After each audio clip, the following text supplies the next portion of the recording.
Chapter 53. Although he hadn't eaten since breakfast and had only taken on mouthfuls of water since he emerged from his temporary residence in hell, Steve was not hungry or aware of being thirsty. Isla had so many questions, but she was too relieved to push too hard. She wanted to comfort him through the night. In the luxurious surroundings of his suite, Steve was confused why Isla was in New York, but couldn't form the words to ask what had happened to her. His shock was deep, and he seemed unable to make a coherent sentence. She suggested that he shower. Aside from removing the dirt from his body, perhaps the stench of death could be tempered by getting rid of both the grime and the clothes he wore. The first line drawn and expelling the horror. Isla didn't know how close Steve had been to the disaster, but Steve knew it would take more than a long wash and a change of clothes to help him out of the desperate pit he was in.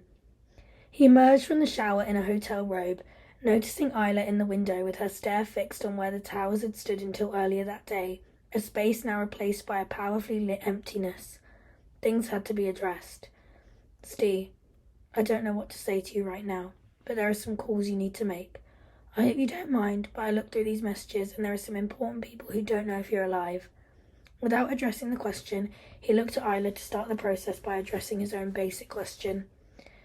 Isla, how come you're here? You're supposed to be back home.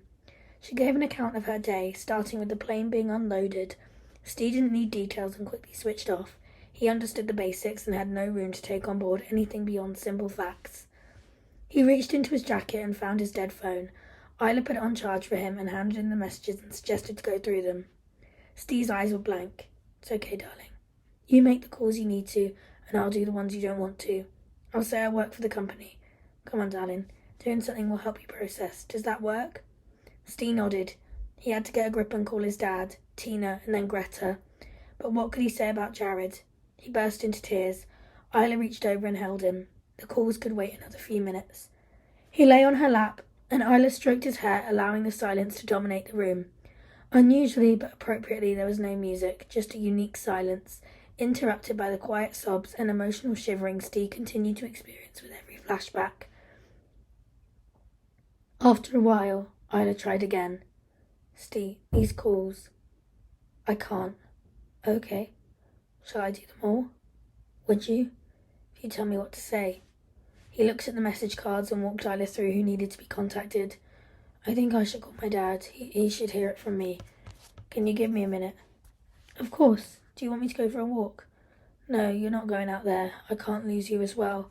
I won't lose you again, Isla. Please, could you stay? Of course, my darling. For as long as you want. Now make the calls. She'd called him darling. Steve's frantic mind was in a different place. Isla went over to the window and sat out of earshot, giving him space he needed to make calls. Steve dialed his dad first. Today was already tomorrow in England, but he was still awake, answering after a single ring. The whole world was fixed on the 24-hour news cycle, and it fell to Sky to pump the British version of events into his father's living room. Steve's dad had a vested interest in every new scrap of information that came from the southern tip of Manhattan. Stephen! My boy! Yes, Dad, it's me. After a moment when only sobbing came down the line, his dad managed to speak. Son, thank God. Are you okay? His relief was hard to fathom among the sobs, but Steve was glad to have called home. Dad, I love you. I can't talk, but I'm safe and I've just got back to the hotel. I love you so much. Aside from the tears that they had shed together when his mum was lost to the world, Steve hadn't cried in front of his dad since he broke his arm in a junior football match.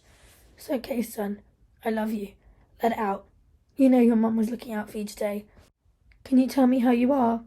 I'm safe. I'm at the hotel. I promise to call you when I can. But my friend is missing, Dad. I watched him leave and go towards them.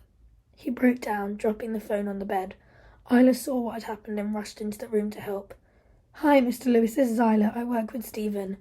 I'll make sure he calls you back tomorrow if that's okay.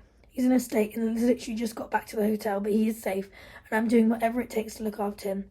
Thank you. Isla, is it? Please take care of my boy. From the carpet, Steve called out a goodbye, his tears drowned out by his father's explosion of relief. Isla took charge. I really think you need to call Greta, and then Tina. She handed him 3 messages from the mother of his daughter. You know I can't make this call. Isla, I've nothing to say to her. I tried to call earlier and it even connected, but I didn't know what to say. Can you call her for me and just tell her I'm safe? This was not what Isla had expected. Handing calls to friends and colleagues wasn't a problem. Even talking to his dad was okay, but talking to the woman she'd hoped to replace seemed a step too far. If you are sure, I can try. Are you okay doing this? Steve acknowledging it wasn't easy for Isla either, but his mind wasn't capable of computing. For you, darling, anything.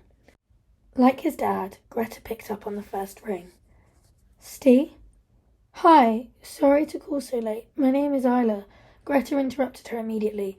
He's dead, isn't he? That's why you're phoning. He's dead. I knew it. Oh, fucking hell. Not Steve. No, Greta, it's okay. Steve is safe. He has been located and wanted to let you and Amy know straight away that he's alive. I need to talk to him. Can you put him on? I'm sorry, I just work with Steve and make the calls he tells me to. He isn't available at the moment, but wanted me to call straight away. Steve could hear Greta's request from the position on the carpet.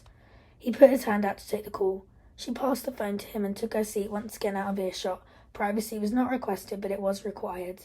Hello? Even from a distance, Isla could hear Greta's tears. Now was not the time for her to indulge the insecurities she held about the relationship between Steve and Greta, which still never seemed to end. After a respectful amount of time, she started to re-engage with the room. Steve was still on the phone and talking more freely, finally speaking in coherent sentences. Even though it was the middle of the night back in England, he was talking to Amy. Schnitzel von... He was doing the voices. He was smiling, and he was not talking to Greta.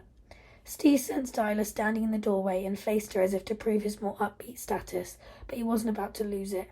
His chin was full of the deep potholes that came before the tears. How he was managing to speak to his daughter without falling apart seemed miraculous. I love you, Amy. He paused, waiting for the little girl to respond.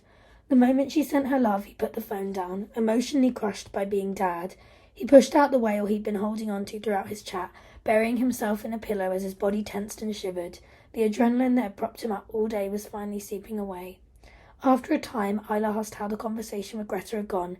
It wasn't the time to address them, but at this tragic time, neither of them wanted it to be anyone other than Isla, who Steve turned to lie on the bed and be unapologetically comforted.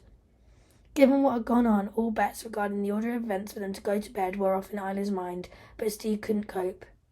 She wanted to comfort him as before, but as she lay her head on his head, Steve tensed and didn't move towards her.